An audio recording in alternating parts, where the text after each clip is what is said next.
Hello, ladies and gentlemen, girls and boys. You are now entering Season 2 of the Swan Hockey Podcast. Swan Hockey is flying around the junior hockey world one episode at a time. You'll experience things dreams are made of, as well as things of terrible nightmares. Strap in, hold on, and enjoy the ride. And now, Swan Hockey.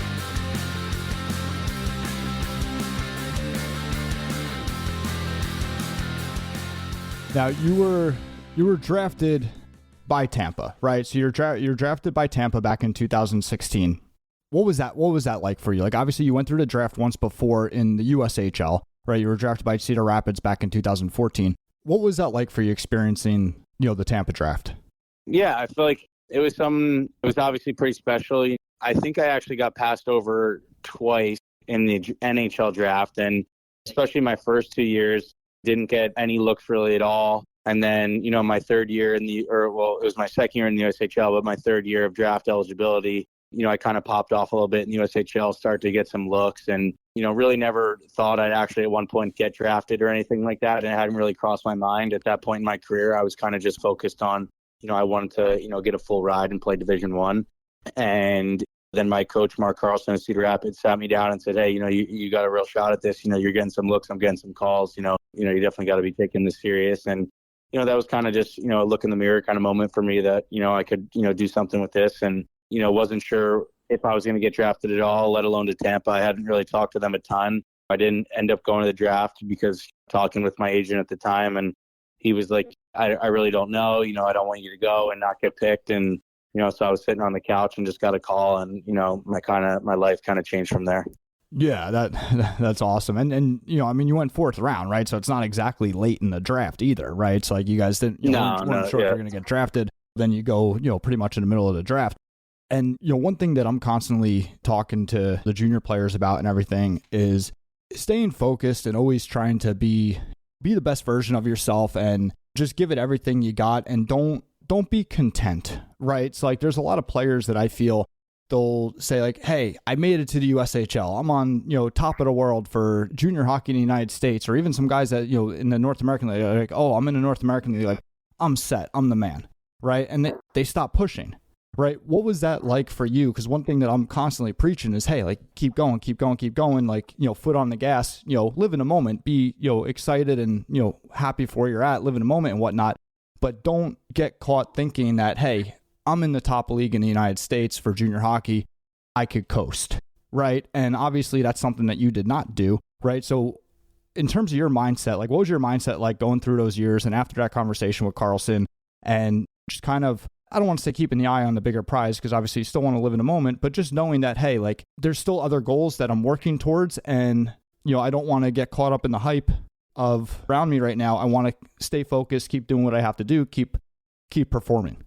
Yeah, I think a lot of it's, there's only so much that can be said, and, a lot of it needs to be done. And I just remember, I'm sure, hindsight's obviously 2020. So me saying this now, I don't know exactly how I felt when I was in that moment and I was in the USHL and stuff like that. But, I'm sure when I first got there, I thought I was, the big dog and this was great. And then, I definitely got there. And especially my first year, like, I was definitely not the best player on the team. And I was like, holy crap, like, I gotta work here if I want to, if, we're all in the same spot, but these guys are, way, way ahead of me. So, I would, I'd try and be like, the first guy, on the ice, the last guy off. I mean, I know it sounds like cliche and all, but, it's the little things that go a long way. So I'd try and shoot pucks after practice and, maybe do some extra stuff in the weight room. And that's why I give credit to, my brother was always in my ear to, keep working. My dad was always in my ear, like, you still got a long way to go. And, there's a lot of guys in my gym even that, there's some younger guys that are getting drafted and, I'm proud of them and, they work hard and stuff like that. But, you stated it perfectly with,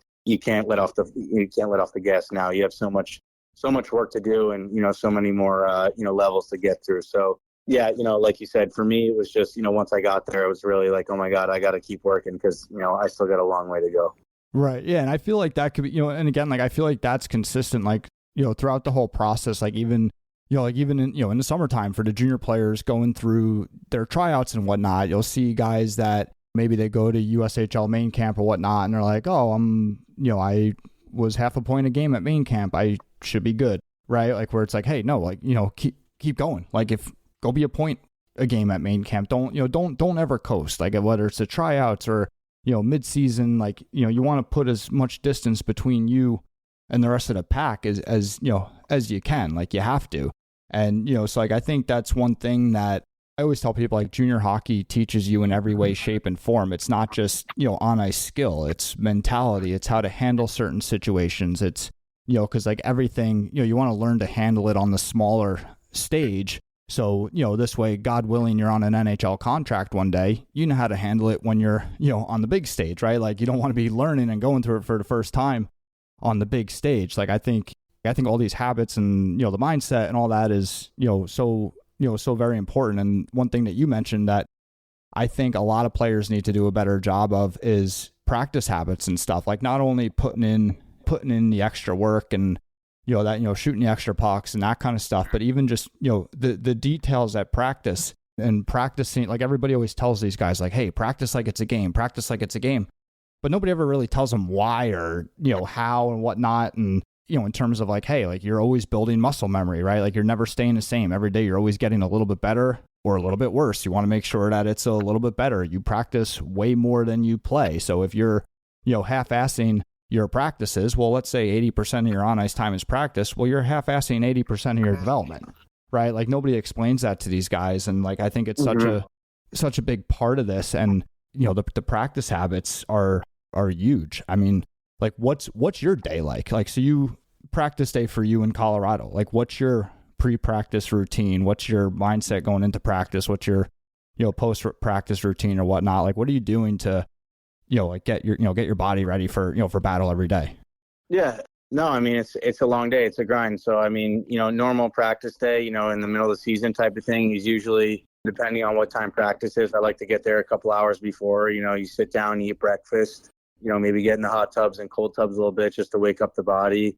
Then, you're stretching, you're rolling out, you're doing some, light activation to get ready to go. And, we'll usually have a small lift on the board, nothing like too crazy, but maybe just a couple of things to, really activate it. So, I'm usually one of those guys that likes to do it after practice. So again, I'm just doing whatever I kind of need to do to get my body and, mind right before practice. And then, once you go on the ice, it's game on. I mean, you can't be taking, drills off or stuff like that. And, the mindset I always have is somebody's watching, like somebody's always watching what you're doing. So if somebody's out working you and, maybe you're struggling a little bit and, who's the coach going to, go to call to when, something needs to get done? They're going to go to the guy that they know they can trust and is working his, ass off in practice, or the guy that's kind of slacking off and just going through the motions. So, I feel like my parents always told me that, growing up and, especially, like you said before in juniors and even when you're younger, like, somebody's always watching. So make sure you're giving 110% in everything. And especially when you're going with these guys at the NHL level and,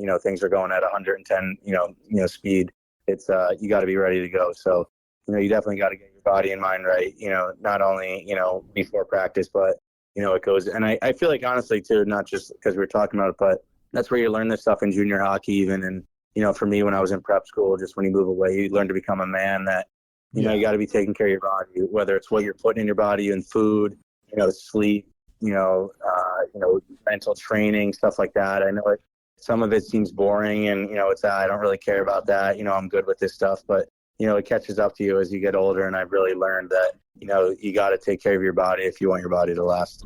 Yeah, for sure. I mean, and a lot of this stuff, like I feel, a lot of this stuff, like just, preparation, execution, accountability, consistency, like it's with anything in life, right? Like that's one thing that I'm always trying to, explain to people or, is that a lot of this stuff, there's a certain recipe that, everything in life, it's pretty much, the same basic recipe. And then there's that top layer is different in terms of what you're applying it to. But like, like I think it's just so important. And like you said, like even junior hockey, like teaching you some of these lessons and, again, like with accountability and consistency and that kind of stuff, like it's huge. Like, is that when it hit you? Like when you went to Cedar Rapids, like where it's kind of like, okay, like this is a whole different level. This is, like that's where like, okay, everybody's doing it different. Like everyone's doing hockey differently here. Like there's more to it than just showing up, putting your gear on and playing.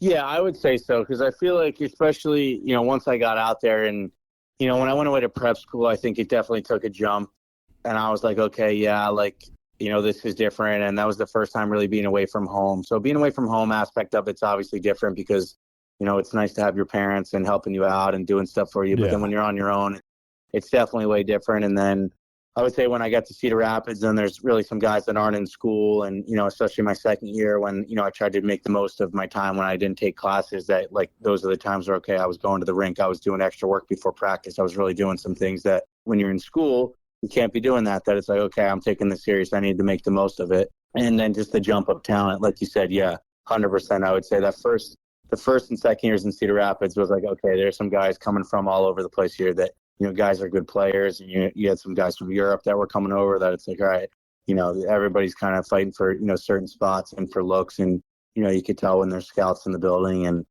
so you really got to be ready to go, every day. Yeah, for sure. I mean, I think that's one of the biggest lessons that players need to learn is the practice, the preparation. And again, because like all any coach wants was consistent performance, right? Like the consistency is so huge. And if you're not being consistent throughout your day to day, how are you going to have a consistent week or month or year, right? And I think that's one thing that a lot of players forget about is, if my practices aren't consistent, if what I'm doing Monday through Thursday is different than what I'm doing Friday come game day, well, why do I think I'm going to be at my best Friday? It almost doesn't even make sense, right? Like, I think, that's another thing I think everybody talks about with players, like, oh, you got to be consistency, but they don't really dive into it. Like, hey, this is why, and hey, it might not be as hard as you think. So a lot of it is just you physically consistently doing, the same thing or similar thing. And, I think that's important for players to realize and to just be level headed. Like, you got to be consistent with your preparation and your practices, but at the same time, like we don't take it extreme, like too much of anything's not good. Like you can't get to the point where it's like, oh, I didn't get to do this one pregame stretch, my whole game is shot now. Like, no, it's fine, it'll be all right. Like, you want to have the 98%, 98% is good, right? Nothing will ever be 100%. So you get 98%, you're good to go. One thing that I think, what would you say your practice, like the practices you guys are doing in the NHL, how much of that is repetitive to practices that you've done when you're younger in terms of drills? Because that's another thing. I feel like a lot of players are like, they almost get not bored of practice, but like I know I've gotten it before, like where a player's like, oh, we just do this. We do the same drill to start practice every day, and it's boring. I don't want to do it. We've been doing it since we were peewees. And again, building that consistency, my first response is kind of like, okay, so you should be really good at it then, right? Like you do it every day and you've been doing it since you're a peewee. Like how much of it is very, very similar? Yeah, no, that's a good question. I mean, I think if we have a package of maybe 12 drills and we just rotate through them every day of the practice. Like when we go on the ice, there's not a drill that we haven't seen before, if that makes sense. Like we're not like making stuff on the fly. It's not just, oh, we're doing this, we're doing that. Everything we do is with a purpose. And usually it will look something, if practice is like 35, 40 minutes, the first 10, 15 are flow drills. Then, we have maybe 2 or 3 like 5-on-5 or some battle drills, and then we usually end with like special teams, and that's it. It's the same, it's repetitive, but it's like what you're doing, you come on the ice, everybody knows the drill, not learning it on the fly, and it's okay. We have the practice plan, and I really love and I appreciate that we kind of did the same thing when I was in Tampa Bay too, was you kind of lay out the practice beforehand. So we say, okay, I know today's practice is going to be 40 minutes. I know what drills we're doing. I have nothing that I got to worry about that it's like, oh, I don't know what I'm doing. Am I going to mess up? It's okay. I know this, and I'm going to do it, and I'm going to do it hard because I know what to expect. So that's always something that I appreciated, was I know you almost know what you're getting into before practice. So that little mental aspect side of it, that it's like, okay, here's how I can do this. Right. Yeah. And at the same time, you're expected to know it, right? Like how much similarity would you say are, between some of those drills that you've, not only done, do them day in, day out, in the NHL, but how much of it is like, hey, I did this as a Bantam or something very similar as a Bantam, like, the basic fundamentals kind of don't change. Like how much of it would you say that like you've seen before, even before the NHL? Yeah. I mean, a lot of it's like the same. Even before the USHL. Yeah, 100%. No, I mean, I played for like Chris Barkless over, with the Mercer Chiefs, and again, it's the same stuff. It's we're working on D zone. It's not like we're reinventing the wheel just because it's the NHL. It's just going at a higher pace.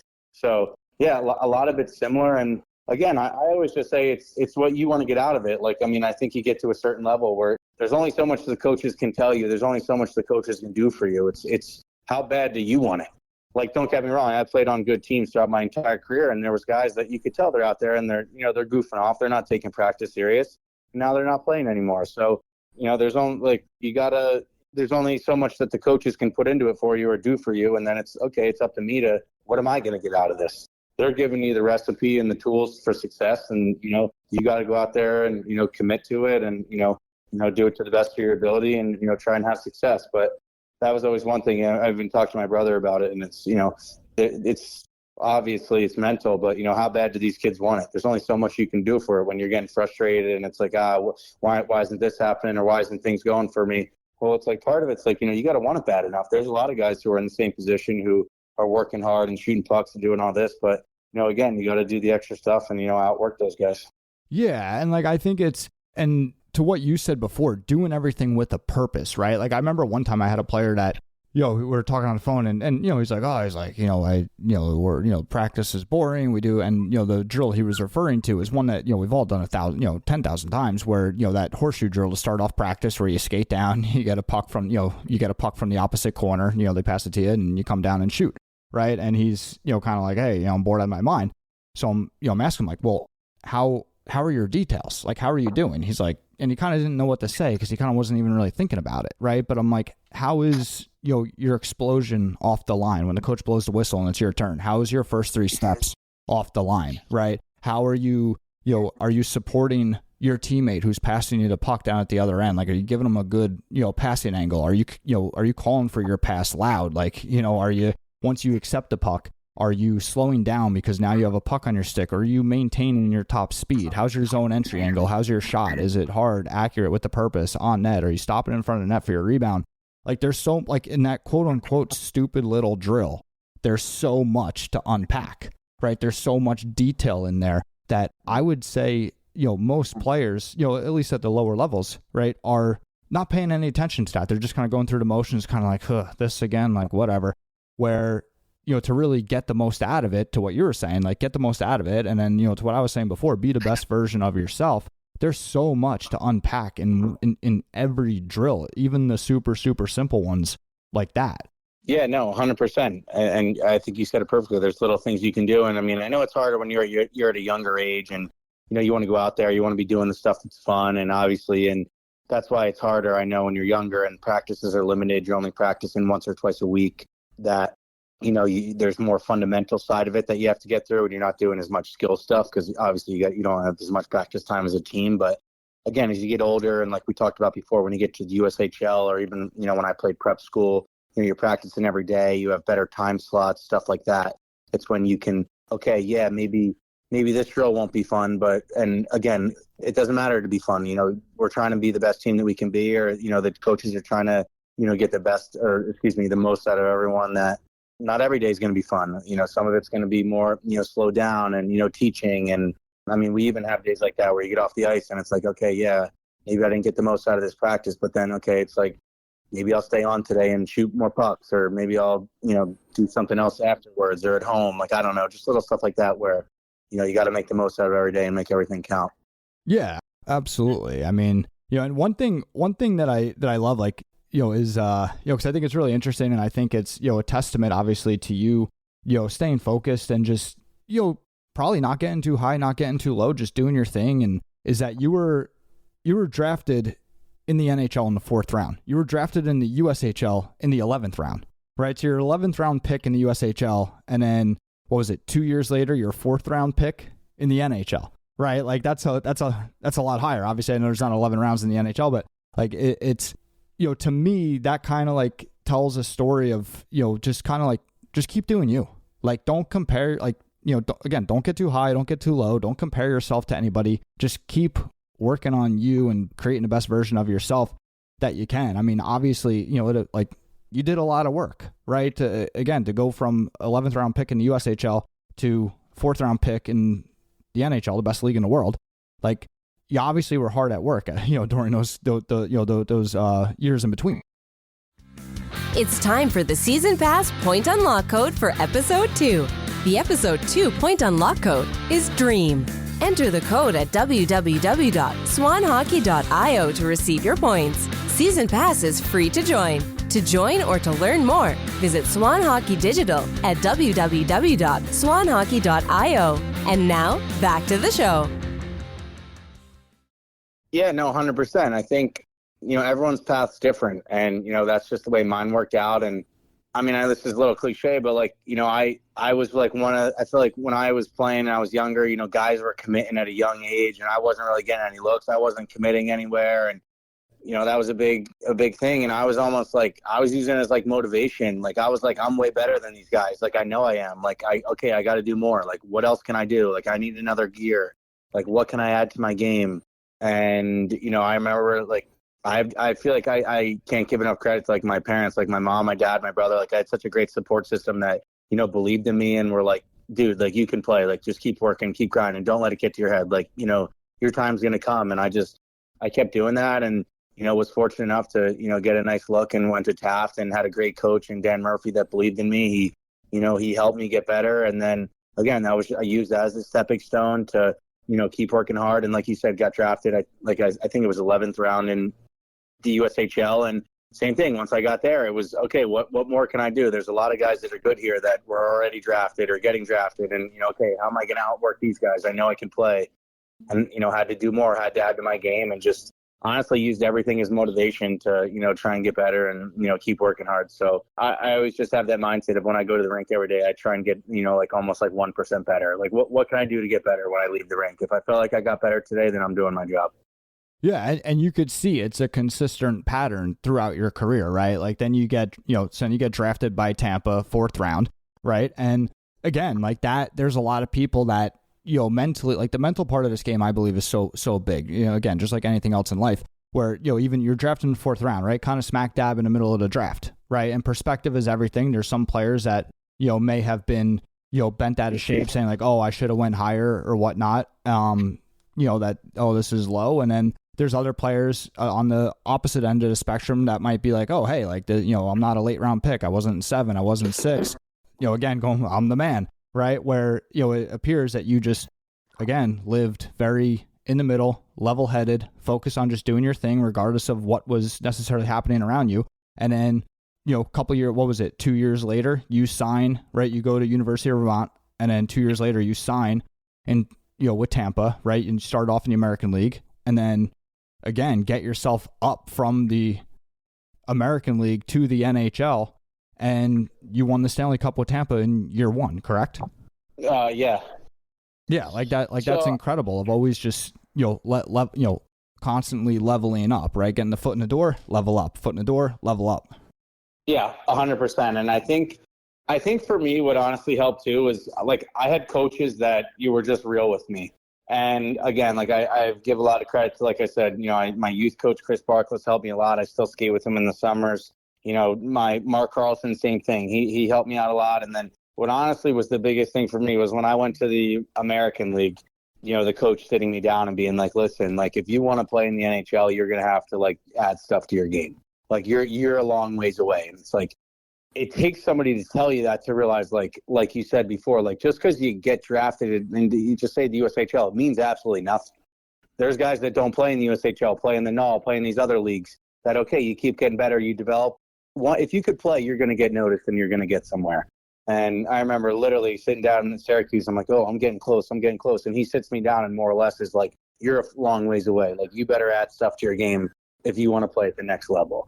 And I'm that it takes, I was a skill guy my whole life, growing up, scoring goals, it's everything. And then it's you get to a level where there's a million guys that can score goals at this level. What can you do to your game that's going to add something that's going to make you stand out from other people?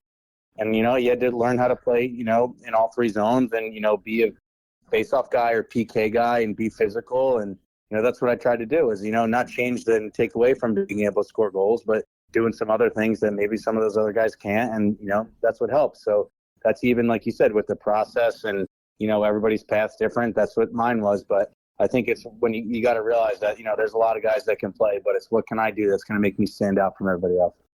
Yeah. And I can't stress enough too, just the mindset behind it and the willingness to accept that, right? Cause like you said, there's a lot of guys that could score goals. There's a lot of guys that could do a lot of different things, but a big part of the battle is being able to accept and embrace that feedback and be able to have that, that look in the mirror and be like, you know what, okay, I'm going to make the change. I'm going to trust this. I'm going to make the change. I'm going to, again, accepting it and embracing it, I think is a very, very tough thing for a lot of players to do. And I think it keeps a lot of players out. I think there's a lot of players that the only reason they didn't make it was just all mental. They couldn't accept and embrace what they had to do to make it. Yeah. And again, I know it's older now. I'm older now, so it's easier for me to say, but even in the moment, it's a maturity thing, and it's learning that, when coaches yell at you or tell you to do stuff or, things aren't going right and they're on you, it's okay. They don't mean it, it doesn't come from a bad place. They're doing it, because they care. And I always said with my coaches, I was like, when they stop yelling at me, it means they don't care anymore. So I know some guys handle it differently. There's a way for it to be presented to the player and all, but again, I liked when the coaches were hard on me, not that it came from a bad place, but my dad and brother were hard on me when I was younger, and it was I used it as motivation. I got to be better. I got to do more. And again, when the coaches are hard on you, it means they care. And it's okay, they're not coming from a bad place, but it's, they expect more out of me and they want more out of me. So, I got to give more. That's all it is. Yeah, absolutely. And, just being able to, and I think, the right word was maturity. I mean, I think that's such a big, a big lesson, and being able to just, the maturity to look at certain things or hear certain things and say, okay, you know what? Yes, I'm going to accept this. I'm going to embrace it. And to realize that, sometimes we've all heard this a million times before, right? Sometimes life's not fair, right? Sometimes there's stuff that maybe it's not fair, but it's okay, it's not fair. We can either say that it's not fair, everybody will agree and not get what we want, or we can work through this unfair situation, do what we got to do, and, get what we want. Right. It's I think, sometimes again, not getting too high, not getting too low, living in the middle, and just, executing, getting the job done. Again, going back to accountability, execution, and consistency. Yeah, 100%. I think you said it perfectly. Communication's huge. And that was always one thing where, I know it's hard and it's not the easiest thing to do, but, just communicating with your coaches and, what do you need me to do? What do you want me to get better at? Or even for the summer, what do you want me to work on this summer for, next season that I can be better? Or, I don't know. That was always one thing I tried to convey to them was, what do you want me to do? What can I get better? There's nothing wrong with asking. And I know when you're younger, it's harder, you seem scared, but, the coaches are there for a reason. They want you to get better, and they'll take that as a sign as, okay, you care, you want to put in the extra work. What can I do? Stuff like that. So that was always something I remember that my, parents always told me to do. Yeah, everybody has the same goal, right? Even the coaches, and that's one thing that I think is very important. Again, another thing that junior hockey teaches you is these coaches, this is their livelihood, right? They're getting paid to win games. Yeah. They're getting paid to win games, right? They're yelling because they want they want to win, right? It's not personal. It's everybody's got the same goal. Hey, we're trying to win a hockey game, and he's trying to he's yelling because that's his style of management or whatever. But yeah, it's not personal. He cares, right? He cares, he wants to win. And I always tell players too, hey, in its simplest form, if you want to move up to a higher level of hockey, convince somebody that you can help their team win games. In its simplest form, that's it, right? Convince a team at a higher level that you could help them win games. Now the question is, okay, now we dive into how do we do that? Thank you for listening to this episode of the Swan Hockey Podcast. We remind you that season pass points are available to listeners. For more information, please visit www.swanhockey.io. Until next time.